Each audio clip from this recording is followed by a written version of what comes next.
No. Welcome everybody. This is the Empty Cloud Monk Chat.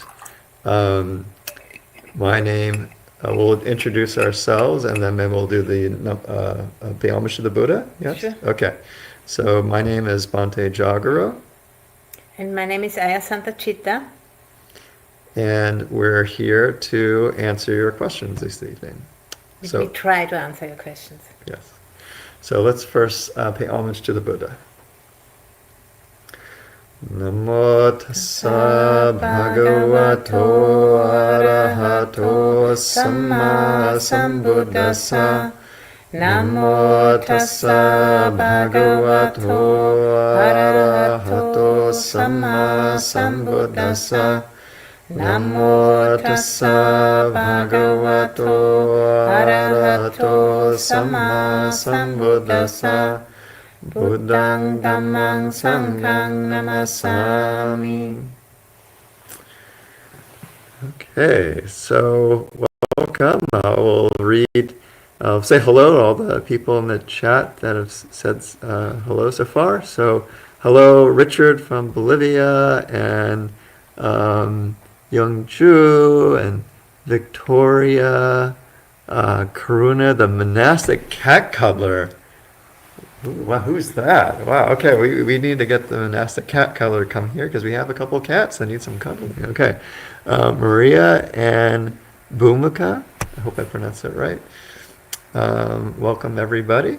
And so there's actually already some questions that have been asked, so we can get started. Again, hello to Suzanne and Meredith as well. Okay. There's about 20 people, we just... Yes, yes. Yes. So the first question is from Richard. Let's see. So click on it. So bear with our technical difficulties. Okay. So the question is, the Vinaya says, if a monk intentionally kills a human being or seeks an instrument of death for them, the monk is expelled.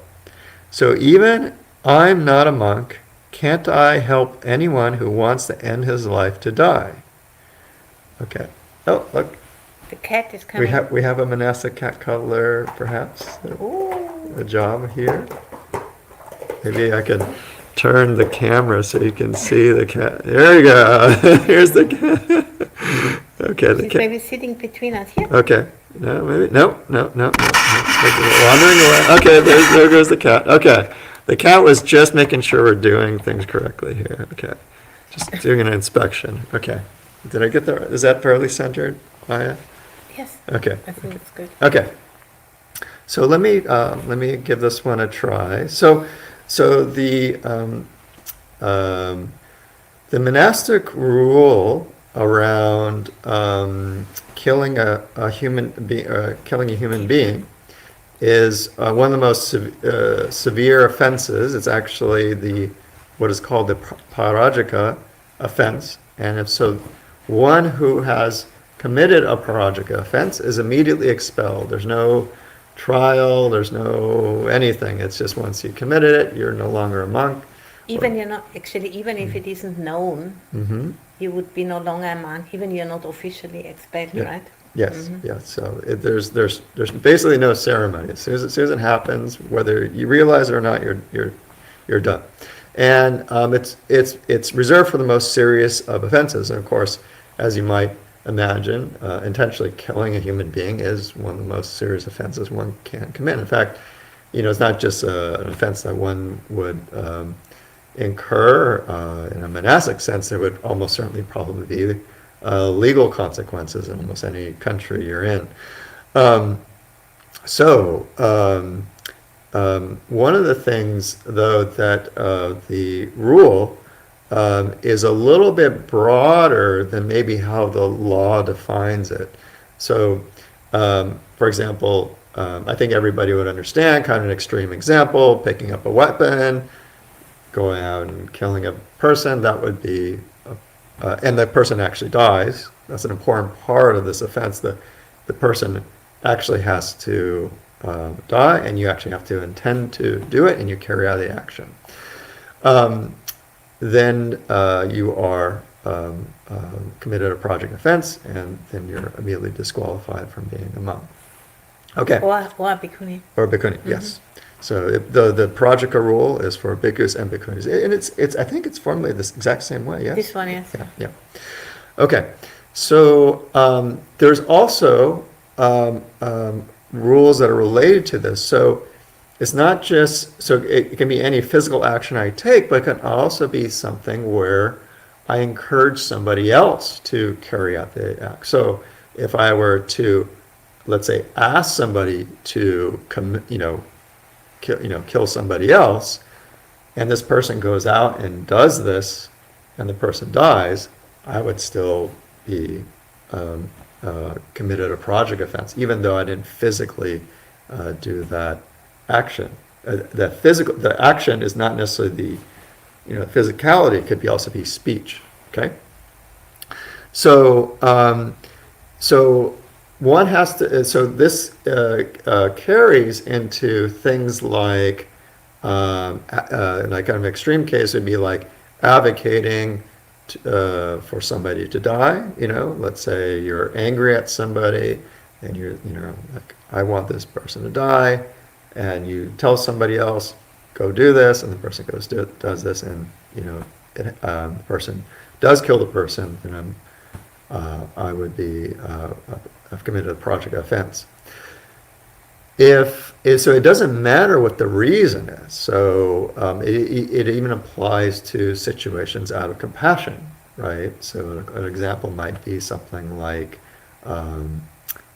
euthanasia circumstances. So if I were a monk and I were to say, even out of compassion, hey, so and so, this person is under a lot of pain.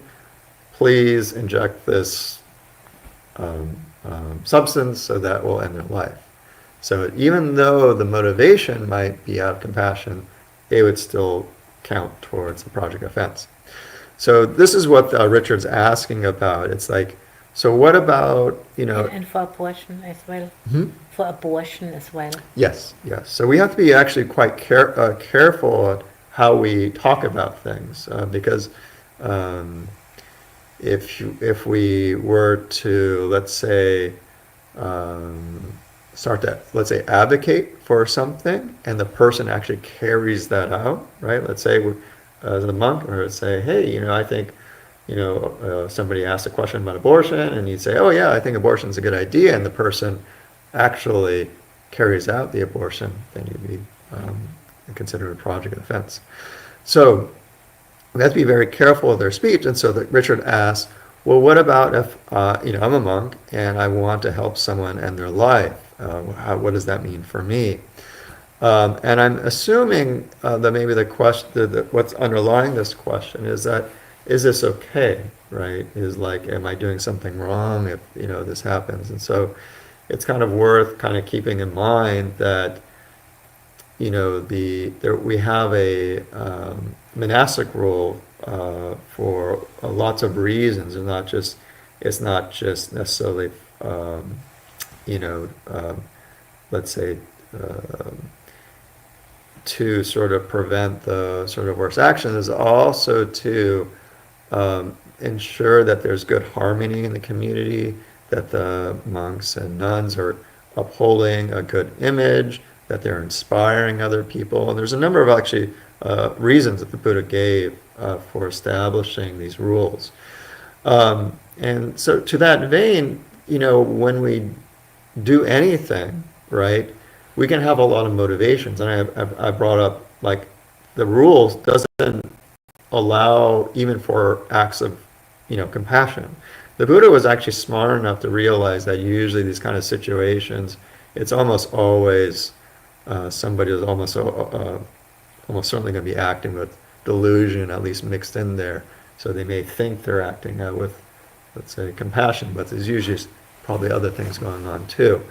And so I would just simply encourage Richard to understand that, you might have, or what it feels like, let's say maybe more noble and, motivations. Let's say you might feel like you're maybe wanting to help somebody out of compassion, but there might be other things going on. I mean, one of the simplest things is that we often can want to end somebody's life, not necessarily for their sake, but because we have a hard time being with their suffering, right? So it's really worth kind of keeping in mind that in these kind of situations, it's really a good idea to consult with somebody that is wise, that you trust, right? There might be a lot of kind of specific situations in terms of how to navigate this. But I think it's fair to say that, acting out of kind of malice and greed and going out and kill somebody out of that is probably, maybe a different thing than kind of maybe a euthanasia situation. But nonetheless, the Buddha did say, in any case, both carry very kind of potent karmic consequences. And so we should heed his advice around that. And I think, we can help people make their own decision. So, we can counsel people, so that they have enough, understanding and like a more of an expanded view, so that they can make their own decision. And then we just can't suggest, we just can't say, do this or do that, but we can speak about, we Right. can receive some. I think the most often what would be is it in regards to euthanasia, that somebody has a relative and then they, it's hard to make a decision. And then, they can come and talk and get advice, but then the decision they have to make themselves. But if they have somebody to talk with, they might be able, to make a decision. Maybe not just like after one conversation, but, I think it's quite a good talk of Ajahn Brahm actually available on the internet to these two questions, in regards to euthanasia and abortion.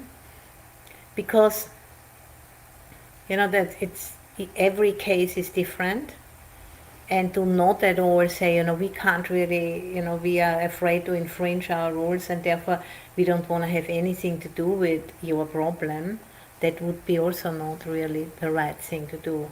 But we can't really make the decision. You can't then say, Ayasa the Chitta told me I should do this. But it's more like, okay, we can give you a lot of kind of information and food for thought, but then you still have to make your own decision.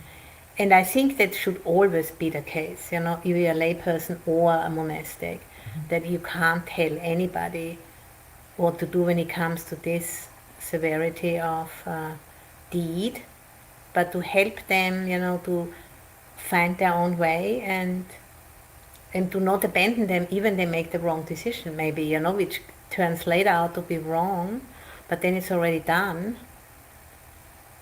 So, to be a good friend, really, to somebody and protect them from, because we have a tendency often to interfere too quickly, because we want to just get rid of the problem. It's like what you also said, isn't it? But to give people the space and the time to process it, and then they might actually know what to do anyway. But they didn't know that they know. Yeah, I think that's probably it, huh? Yeah, that's a good question. Okay, so Richard had another question, but we'll skip that and see what other people's questions are. We'll come back if we have time. Let's see. Victoria asks, how do beings leave the ghostly or hell realms? Oops, let me have to click on it. Hold on. Okay, here we go. Good evening, Venerables. How do beings leave the ghostly or hell realms? Are there ways of making good kamma in these realms, or is it entirely based on positive actions in previous lives? Thank you. I mean, I think, of course, it's by making good karma, and even if you have done, unskillful actions in a previous life, but also it's really hard, I think, to do skillful actions in the hell realm it said it's extremely difficult because the suffering is so intense that there's just not enough capacity. But I hope it's possible. But often, what can really help, I think, is sharing merit with beings in those realms. And there's lots of practices, where sharing good karma with beings in the hell realms. And there's even, in the Mahayana, certain bodhisattvas who go down there, like the Earth Store Buddha goes into the hell realm to help beings. But the best way is to not having to go there in the first place, So I think it's very hard, as far as I understand it, to have any kind of space to do any good karma there. And the ghostly realm, I think that's often, people who haven't been able to cross over because of some kind of attachment, I think to share merits with those beings is something we can do, and more I don't really know about it. One way I like to sometimes think about questions is kind of there's often a maybe more kind of a more literal way of addressing the question and maybe a more metaphorical way. So, one of the, I think, useful things about talking about, let's say, the ghost realms, the hell realms, is also to kind of talk about in terms of our experience, right?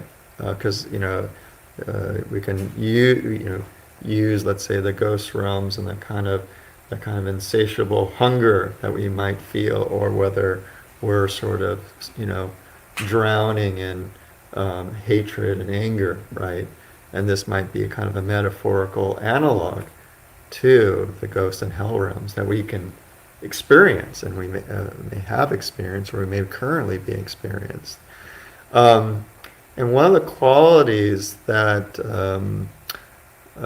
I think is quite important, that I've seen in my own experience, is the quality of khanti, or patient endurance, the willingness to be with difficulty, pain, yeah? And because, like it was pointed out, usually what happens when this suffering is quite great is that we're in a very reactive mode, right?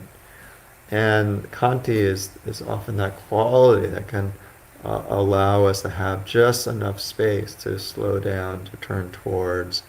And so, as Aya was saying, one of the best ways of avoiding this kind of situation is basically not to get there, right?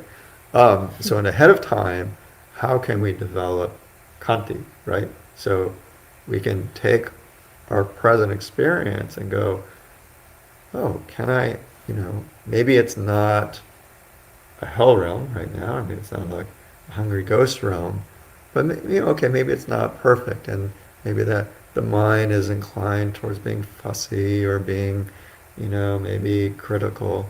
Okay, wait, hold on a sec. Can we drop that? Can we open it? Can we look, encourage the mind towards being more expansive and including the more wholesome qualities, right? And so it's that kind of preventative steps that I was talking about, when the situation isn't so dire, that can be quite helpful, right? Because we can't control our situations ultimately, yeah? So. Yeah, but we can learn about how we relate to the situations. Mm-hmm. And that's where the training lies, Only in that way can we make a difference, in how we relate to the experience, yeah. Mm-hmm. And then, what was once like being in hell, because you got so angry, as for example, can then later on, become less and less. You have more and more capacity to stay open, and by the fact, that we are open systems as human beings, like constantly in exchange with other people, in exchange with the environment, and so on. If you get more skillful to keep the channels of communication open, and that's the Brahmavihara practices, Yeah. Okay, thank you, Victoria, for that question. We'll go to the next question. Let's see, hi, Matt. Or hellos to Manal, Denise, HPD. Okay, here's a question from HPD. Hello, Venerables. Can you please suggest some meditations on equanimity? I'm happy to. Should I speak? Yes, please. So equanimity, is one of the 4 Brahmaviharas. You might know, one of the 4 divine abidings. They are called, or also like the limitless states. So it's, you could, for example, one way to do that, the way how I teach it usually is, you come, bring up, start first with metta, because metta is kind of the basic of the 4 divine abidings. So starting, with settling in and then bringing up an image in your mind, which arouses the quality of metta. Let's say like a cat, a little cat or a little baby or a little puppy or something, a sweet kind of a being, and then sensing in your heart, how that feels. And then with the in-breath, really familiarizing yourself with that quality, how it feels. And with the out-breath, allowing it to spread out through the body.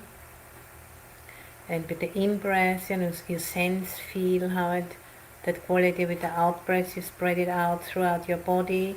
And then when your body is like kind of permeated by that, you slowly start to radiate it out beyond your body without any pressure. First like in front, and then, all around your body and above and below. And then you're basically sitting in an orb of that quality. And then if you want to come to equanimity, you can then, bring up an image. So equanimity is like often, compared with the metta is more like the sun at noon, which is a sense of, unconditional love, shining on everything in the same way. And then equanimity in comparison would be the coolness of the full moon. So it's a different quality. It's very expansive, but it has a different quality. It's more like, the love of a grandmother who has seen, a lot of things, and who knows, that everyone has to learn by themselves. You can't really spoon feed experience to other people. And then, bringing up an image which arouses that equanimity, and then doing the same what I just said about the metta. And then, it's about familiarizing yourself with the quality in the formal practice. So then, when you are challenged, you have a quick way of recalling how that felt, And so it's a training also. You need to do it. You need to get kind of familiarize yourself with it, and then something happens in your life, and then you can, recall the quality. And because of that, there's more capacity, to have equanimity as a, there's actually 2 kinds of equanimity. The equanimity as a Brahmavihara is more, that equanimity with what's happening outside of yourself. And as a awakening factor, we translate it as equipoise. That's like a kind of evenness towards your own mind state. So you need first to have the capacity to be able, to have that balance with your own mind states, and then you can also have it with the mind states of others. That's directly related, to each other. So the upekkha as a factor of awakening, and upekkha as a Brahmavihara. And there's also like a classic sentence, which you can bring up: all beings are the heirs of their kamma. To reflect on that, including ourselves as well. So I think, I don't know, Bante, if you have something to add. No, I thought that was very well said. Thank you. Okay. Let's say hello to Norma and Kim and Amin, Scott, Janaki, Mike.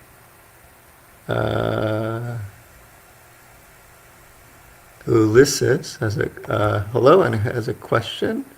How can I make a Buddha altar? What items do you recommend to put on the altar? Okay, maybe I can take this one on, partly because this is actually what I did. Both Aya and I came to the Empty Cloud Monastery not too long ago. I came on Sunday, and I came yesterday. Yesterday, so Thursday.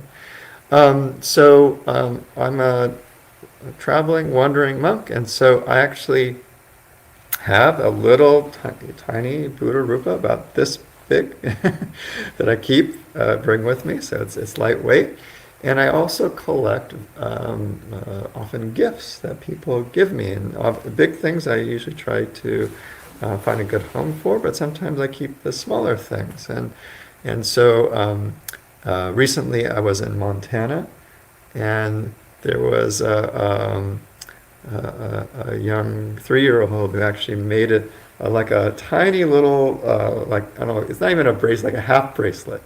And I actually really liked it. And so I actually use it as a little kind of like, I don't know, like a half wreath that I put around the Buddha, this tiny Buddha, I put around that.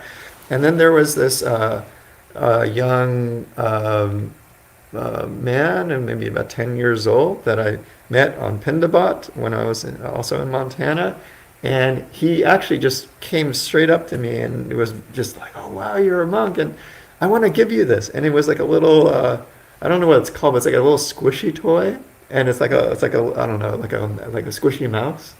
I just spontaneously just came up, and so I actually still have that, and then there was somebody else that came up and offered these. They're actually, I think, they're actually quite nice. They're these cards with.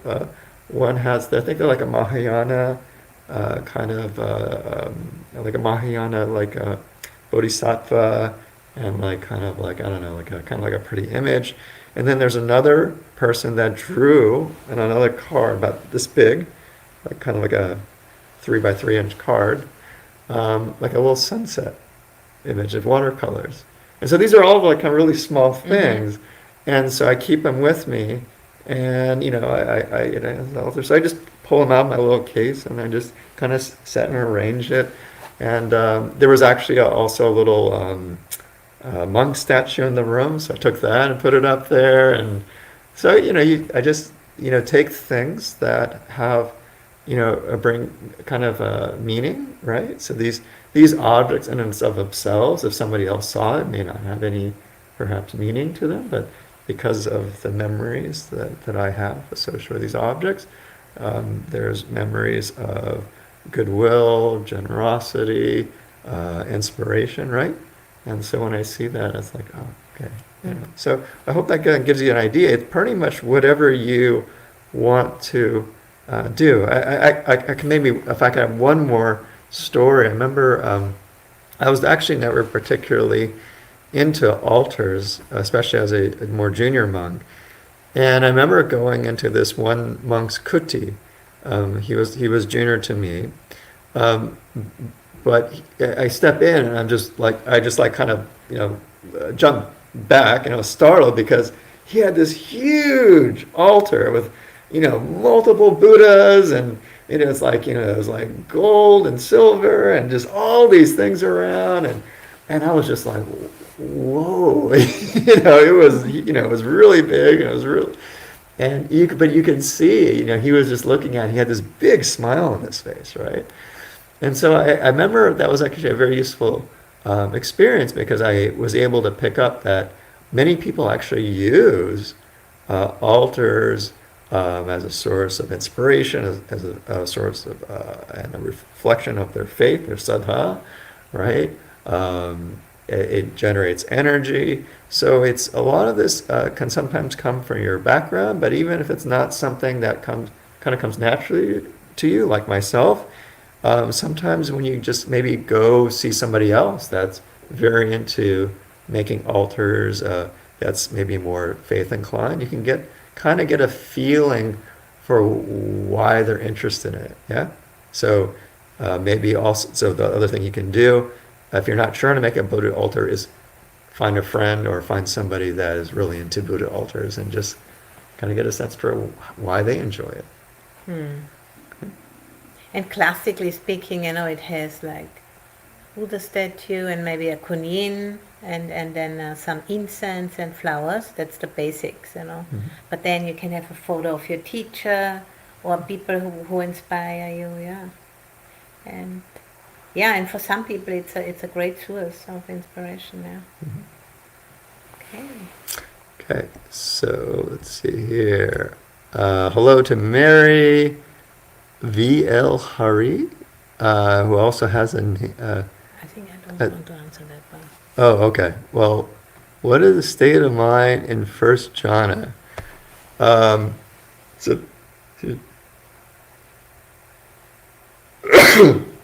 I had a sneeze. So, I mean, I think one of these questions, I mean, sometimes the question can often come, we can look to the suttas, right? You can describe different qualities. So maybe VL, I could ask you a question. Is there something you want to ask in particular that's not in the sutta description, the first jhana? Is there something in particular you want to know about, like about meditation? So I'll ask that as a question, and maybe you can get back to us.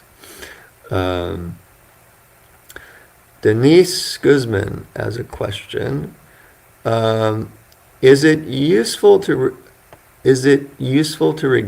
bring to mind misdeeds committed prior to undertaking the precepts practice? Do you understand what the question's asking? Mm-hmm. Okay. I think if you find it motivating, I think you definitely could. If you want to beat yourself up with it, I wouldn't suggest to do this. But I think I have in my life, I've learned a lot from regret or remorse. It's considered a good quality, as opposed to wallowing in guilt. That's not a good quality. So I think it can be, in moderation, it can be a good thing to do, because it can teach you, because you can, reconsider why did you do this thing, which you later regretted, and then you can maybe see, where is this a habit in you, or was it a one-off thing, and so on. You can learn a lot about your mind and your habits, and then it can be really help you to have the kind of mindfulness and the strength of mind to not do it again. HBD is the one who asked the question on equanimity, and then they follow up with, what are the four? Do you know what they're referring to? The four Brahmaviharas, okay. So the first one is metta, or loving kindness, or benevolence. The second one is karuna, compassion. The third one is mudita, sympathetic joy or gladness. And the fourth one is upekkha, or equanimity, equipoise, That's the four. Hello to Rick.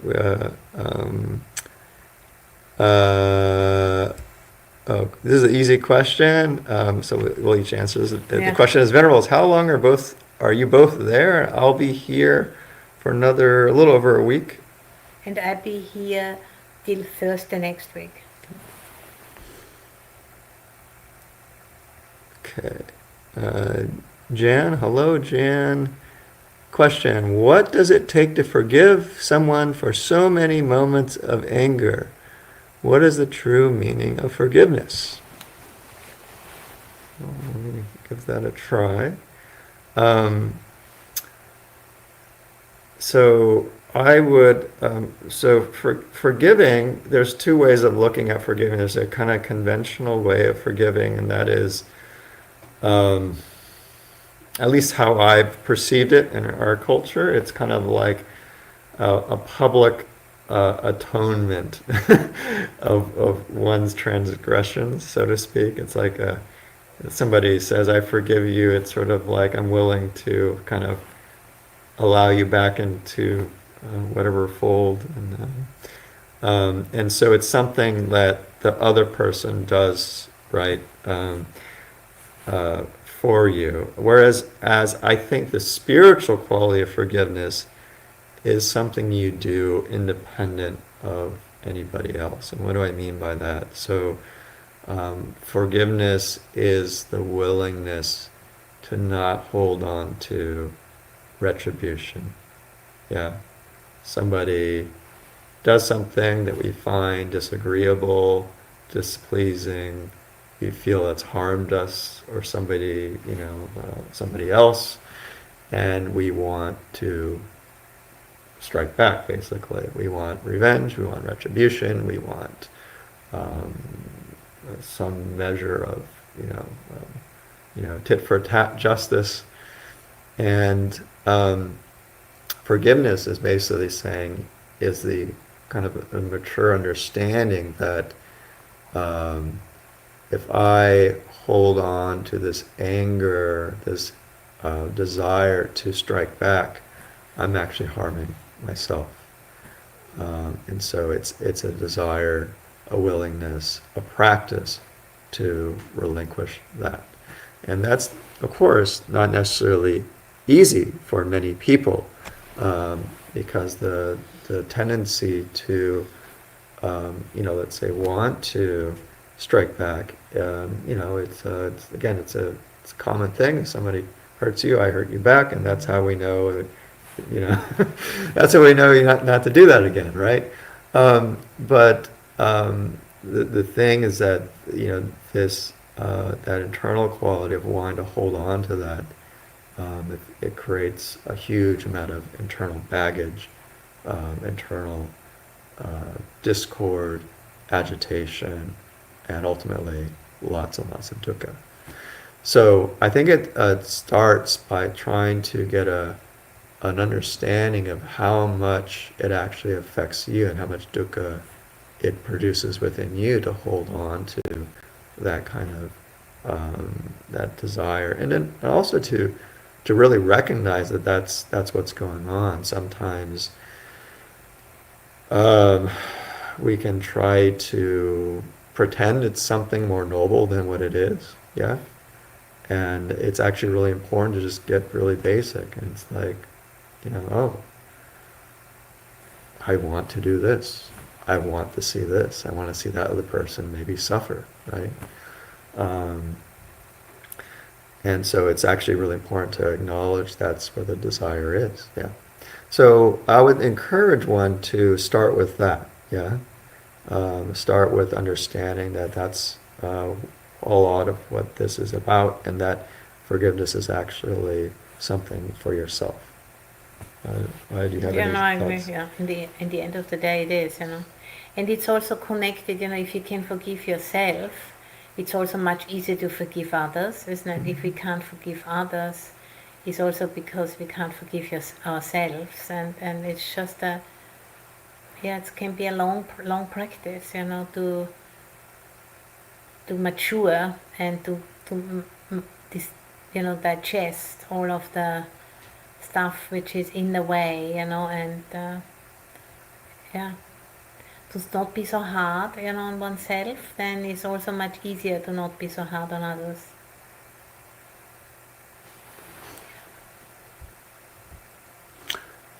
Hello to 552. And there's a question from Jan. How to overcome habits of gluttony with food or watching too much YouTube in order to deepen practice? How did you find the courage to reject the lay life? Okay, so I haven't rejected the lay life, because that would already be, aversion. It's more like I've just made the decision, to try this instead. And it's not coming from rejection, but it's just coming from, having investigated the plus and minuses in regards for me, and so no need to reject anything. and the watching and the eating and so on, yeah. I mean, I think it's really important to see, what is it in yourself which, you can't really hold. So you go and eat something or you watch something because of what's going on in yourself. And then, making some space. Let's say you have developed a strong habit with food, to just like in the beginning, to also kind of make it make it too, also be too, what's the real word, be too ambitious too quickly, because it needs to be built up, for certain people. Some people, they can just make a cut and do it that way, and for other people they might just have to go slow, so that let's say you have a very strong desire of eating something when you are not really hungry, is to really kind of sit with that, and investigate what is it that you can't be with, so that you need to eat. And then, maybe you can sit with it for 20 minutes and then you still eat something, and then the next time you sit a bit longer, and then you still maybe eat half of it. So if you don't have the enough strength, to cut it at once, you can also build up to it. Like when you go into a gym, you don't start with the heavy weights like on day one. That could be dangerous, that might not work. But you can build up. And the same, with watching YouTube. Maybe you say, you are watching only every second day. And one day you deal with the strength of the desire, and one day you watch, and then one day you deal with it, and one day you watch, and then slowly, you start to understand, how unpleasant it is, to be so under the power of certain things, how you don't want to live like this, and then that will give you more capacity to stay with the discomfort of not giving in, So to make it a practice, you don't have to do it all in one day, but to get started immediately with a test run, and see how it works, and then also have support, from a friend, or do something else in that time where you usually do the watching, for example, to build up skillful, and then maybe watch some Dharma talks on YouTube. Then you can still, you work yourself out slowly. Not rejecting it, but it's more like making an informed decision. It's very different from rejecting. With rejecting, that won't stick, you won't be able to stay stable with that decision, because it comes from aversion. But if it comes from wisdom, and from knowing what you are getting into, then it's different, and it matches much more strength, there, because it's on a much broader basis, much broader foundation, not just on not wanting to have anything to do with it, which is very kind of weak, To add to that, I was recently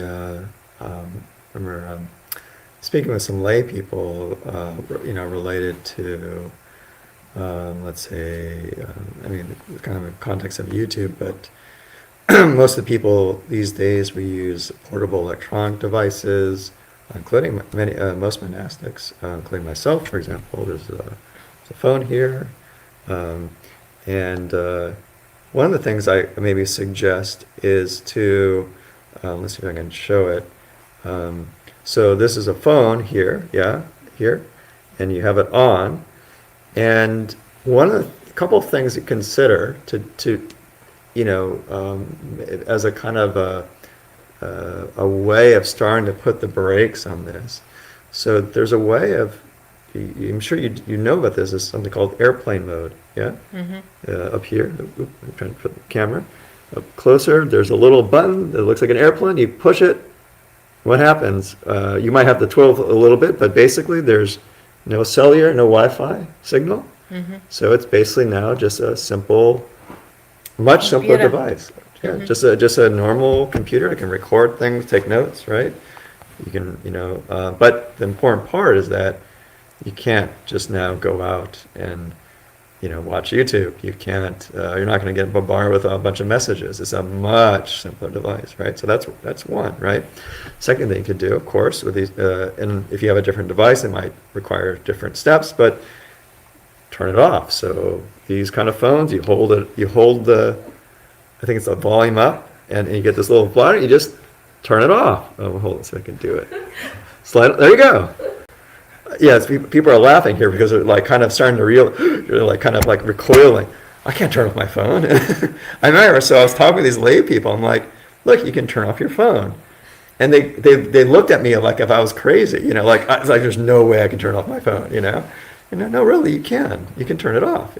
It's okay, And they started to come up with all these, reasons, and they couldn't turn it off because they have to be ready to receive emergency phone calls from their relatives, and say, okay.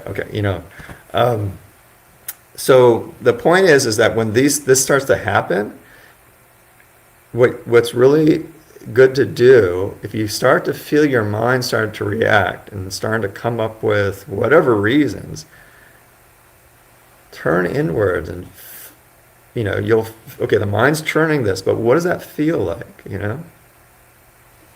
really start to get a sense for what's going on when the mind is coming up with all these reasons for not wanting to do something, yeah? So, and this doesn't necessarily apply with, cell phones, just with cell phones, it can apply with any sort of thing that we're asked to do. One of the nice things about being in a monastery, you come here, you have to do all sorts of things, and we learn this from the very beginning. We'll get asked to do things. Sometimes it makes sense to do some things. Sometimes it doesn't make sense to do things. And initially, we might react in different ways. I know for myself, there can be maybe a inclination to go, whoa, wait a minute. If that doesn't make sense, I'm not going to do it, right? But wait a minute. You start to feel, well, what's up with that? Why is there so much resistance? They just asked me to put the cushions over here. Okay, maybe it doesn't make sense, but what's the big deal, right? And then you start to maybe understand a little bit more about your own mind, yeah? And then maybe where some of these habitual tendencies are, and you get a sense of, are these wholesome? Are these skillful? Are these unwholesome? Are these skillful? Yeah? And so we can, even if, let's say we don't necessarily immediately stop watching YouTube or whatever it is that we're dealing with gluttony, it's important to start paying attention to your mind, your internal states, when you start to try to put brakes on it. Yeah. So. Yeah. One other way what you can do with the phone is also to have no notifications. For example, that you just have. You can't tone it down, the whole thing, and then you can also make have like a certain habit that you maybe check only once a day or twice a day. So, but one needs to be sufficiently, fed up with it to be able to do this. But it's definitely workable, to have a phone and not to become a slave to the phone. But it requires some discipline, but it can be done. And I have a phone too, I have turned off all notifications. I don't get any sound or anything, I would only know if I look, and I can choose when I look. So turn off a lot of the stuff. And for me, I'm glad I have a phone, I just have a phone since 2 years. I never had a phone before. And we only had like a communal phone, for all of the nuns. So if somebody would go to town, you use the phone. But to really have a phone is only about 2 years. And I can understand the danger of it. But also my life without the phone, it would be much, much more difficult. As an alms mendicant, it would be much more difficult. So I'm really glad for the phone, but I have been always... really watching that it doesn't completely take over. Yeah. Okay, so next question. This is from, I think maybe I'll try to answer. So the question is, please explain what is the jhana, and kind of related to the first question, which was the first. Maybe I'll try to answer a different, slightly different question, and maybe like, it sounds like this person is interested in the jhanas, maybe, and so maybe the question be like, how can I practice the jhanas or learn more, like deepen my meditation, yeah? And so one of the things that's important to do is to first set aside time where one can practice meditation, yeah? And so it's important as Buddhists that we set aside time every day to practice formal meditation if we can, and then as well during the day, and this is one of the things I found incredibly useful, there's a big plug to spending time at monasteries, is to practice sati throughout the day. Yeah, no matter what you're doing, monasteries are really good for this. From my experience, really helping you develop that sense of continual mindfulness on some sort of suitable object. Yeah, and so it's also important to start getting a sense of these obstructions. Yeah. These aspects of the mind that interfere with the deeper forms of meditation, right? The classical list is the 5 hindrances, right? So the 5 hindrances are basically kind of a sensual lust, ill will, sloth and torpor, Doubt. doubt. Yeah, but that was the 5th one. I'm missing one in the middle. Restlessness and remorse. Yes, restlessness and remorse. So these things, we can ask ourselves outside of meditation, are these any of these kind of qualities present with me, right? And if they are, how do I work with them, right? And we've already talked about like a few things, like for example the Brahma Viharas. These are great things to help with, for example, ill will. Putting the brakes on things is a great way to start to walk away from sensual desire. The question on the altar can help a lot with doubt and maybe restlessness, and so all these things. So you want to start asking yourself, what am I kind of caught up with, right? Outside of meditation, and how can I best address this, right? So again, making sure that we're setting aside time for formal meditation, that we engage with this on some regular basis, that we practice mindfulness as much as we can throughout the day. Again, if you haven't spent time in a monastery, it's a good thing to do that, or to spend time at a suitable place where people are encouraged to practice mindfulness, and to actively develop qualities to counteract these hindrances, right? And then particularly around jhana, which are the very deep states of absorption that the Buddha implored us to develop. I know there are teachers that specifically teach the jhanas in the context of kind of formal meditation retreats. And so you can look into that. There's, I don't know if you know. Yeah, I know of one woman, female teacher who's quite well known. She wrote 2 or so really good books. Her name is Sheila Catherine. That's the person I know about. Yeah. So, okay. All right. Next question. So that one, I'd be interested in that one, yeah. Oh, this one. That's not short. It's a very short answer. Okay. Because we are soon coming to the end of our hour. Oh yeah, it's almost an hour. Yeah. Can you share some reflections on the positive versus negative sides of dispassion? And I say there's no negative side to dispassion at all. This has only positive sides. And in the Buddhist context, dispassion, if there's dispassion, then we can see things more clearly.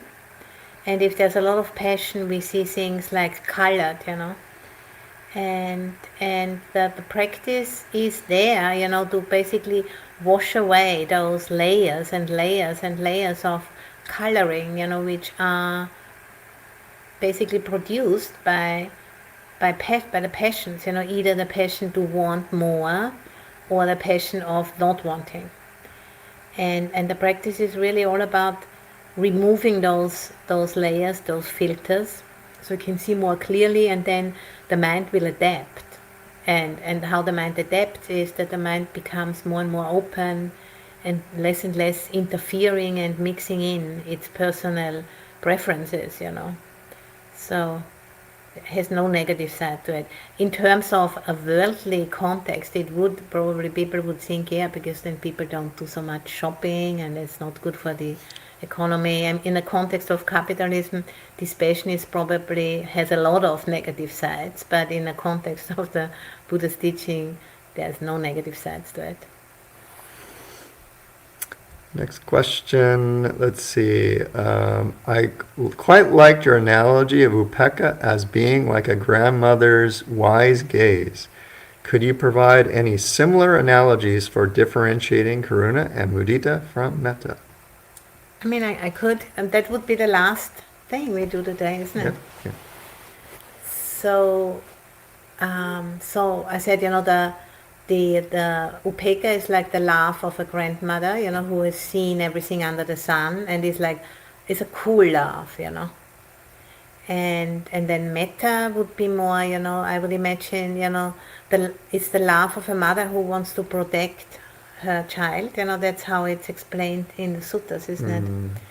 And so a mother, who would like, may my child be happy, may my child never be not happy. It's that kind of a wish, and we can compare it with the sun at noon, which is, and it's an unconditional love, and giving that kind of love to everyone, that would be the ideal. And karuna is, may all beings be free from harm and the intention to harm. So maybe you could imagine, like an image of somebody, who, a little animal, often it's easiest to turn, with an animal or with a child. A child being harmed, or an animal, somewhere in a climate distraught place, being completely confused, not having, finding water, not having a forest to live in, and like that, and then, having that in front of your inner eye, and having that wish, and always sensing in your heart, how that feels, because each of those qualities, they have a slightly different vibration you can sense in your own being. And then the next one is mudita. So, and actually what I wanted to say, the karuna is also compared, with the sun setting in the evening. So like, karuna is basically metta turned towards a being which is less fortunate than yourself in this moment. And mudita would be, directing the metta towards a being which is more fortunate than yourself. And in terms of the sun, we can compare it with the sun in the morning, when the sun rises and the dewdrops, the sun reflected in the dewdrops, the brilliant kind of beautiful atmosphere, maybe the birds singing, and the freshness of that situation. And you can imagine, maybe a little child or a little animal which is successful in doing something, for the first time, maybe a bird flying for the first time, or a child, being successful in sports or in school or something like that. And upekkha already said. So, yeah, it's just helpful, for kicking off the quality, and then you stay with the quality and breathe it in and familiarize yourself with it, and then with the breathing out, spreading it out. And the training would be, that you familiarize yourself with the feeling. So then when you're in a situation where you don't feel the mudita, or you don't feel the compassion, maybe you can remember, and it gives you a little more space about the situation, and it's not about beating yourself up, but remembering, I can do this. It's here. I can recall it, but I just maybe need a little bit more training. I know this. We want to do this last question, but there's one person I want to say hello to, and I'll try to do a 1 or 2 line response to his question. Hello, Jason. Good evening. How do I gracefully explain my need to live this path to someone that doesn't understand why anyone would want to give up luxuries? Don't explain it. Just drop it. Yeah. One thing that people often, it's maybe they fear losing you. Yeah? So maybe just still be their friend. Yeah? And keep it really simple. So as you change, yeah, you're still their friend, but now you're taking on something different. Okay. Oh, that's a good answer, yeah. That could be the case, I think that could be the case, that somebody is afraid to lose you as a friend, but also it could be the case, that somebody really isn't ready, to understand. And then I think it's the same, when you have been at a meditation retreat and then you come home and you want to explain to your whole family, all of your experiences and how wonderful it was, and they can't really go there. And it's not helpful, It's just gonna complicate and drives in a wedge between you and also I think it's important to ask yourself, why do you need to explain it, because sometimes we need to also watch where we are coming from with having that need. Okay, so let's end it there. There's a lot more other questions, but this is the time we have, and hopefully you can save your questions for the next monk chat or come to the monastery and ask the questions at tea time.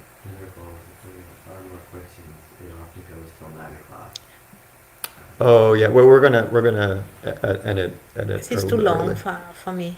Yeah. Okay. So we'll end it there. We'll do 3. Do we do 3 sadhus? Okay, we'll do 3 sadhus. Okay. Sadhu, sadhu, sadhu.